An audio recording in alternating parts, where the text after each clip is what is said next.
చంద్రబాబు ఉన్నప్పుడు అక్క చెల్లెమ్మలందరూ ప్రభుత్వం దగ్గరికి వెళ్ళి స్కిల్ డెవలప్మెంట్ నేర్చేసుకుని అర్జెంటుగా భారీ ఎత్తున ఉద్యోగాలు సంపాదించేసుకుని ఆ పైన రాష్ట్రంలో పేదరికం పోయి లక్షాధికారులు అయిపోయారు. జగన్ వచ్చాక వాళ్ళ పుస్తకాలన్నీ చించేసి వాళ్ళల్లో ఉన్న టాలెంట్ అంతా పీకేసి ఆ పైన వాళ్ళందరినీ కూడా అనాకారులుగా మిగిల్చేయడంతో వాళ్ళందరూ పేదరికంలోకి వెళ్ళిపోయారు.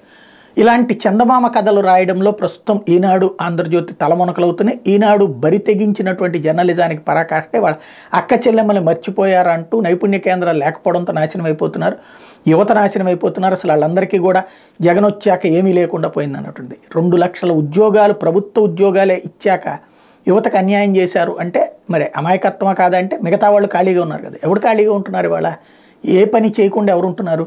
పోనీ చంద్రబాబు ఉన్నప్పుడు వీళ్ళందరికీ ఇక్కడ ఏమైనా సాఫ్ట్వేర్ కంపెనీలో ఉద్యోగాలు వచ్చినాయి. అప్పుడు చెన్నైకి బెంగళూరుకి అక్కడికి వెళ్ళడమే కదా. ఒక భ్రమల ప్రపంచంలో తాము బ్రతుకుతూ చంద్రబాబు ఉన్నప్పుడు మనం తింటున్నా కూడా బాబే పెట్టించాడని, మనం ఉద్యోగం చేస్తున్న బాబు వల్లే ఉద్యోగం వచ్చిందని, ప్రపంచంలో ఎక్కడ ఉద్యోగం చేస్తున్న బాబు వల్లే మనం బ్రతికేస్తున్నామని ఒక భ్రమల్లో బ్రతికింపజేస్తూ ఇప్పటికీ కూడా తాము అదే భ్రమలో బ్రతుకుతూ ఇప్పటికీ మళ్ళీ అదే విధమైనటువంటి భ్రమలో బ్రతికించే ప్రయత్నం అయితే చేస్తున్నది ఈనాడు ఆంధ్రజ్యోతి. ఇక ఈ కర్మ ఆంధ్రప్రదేశ్ ప్రజలకి ఇప్పట్లో తగ్గదు, తప్పదు.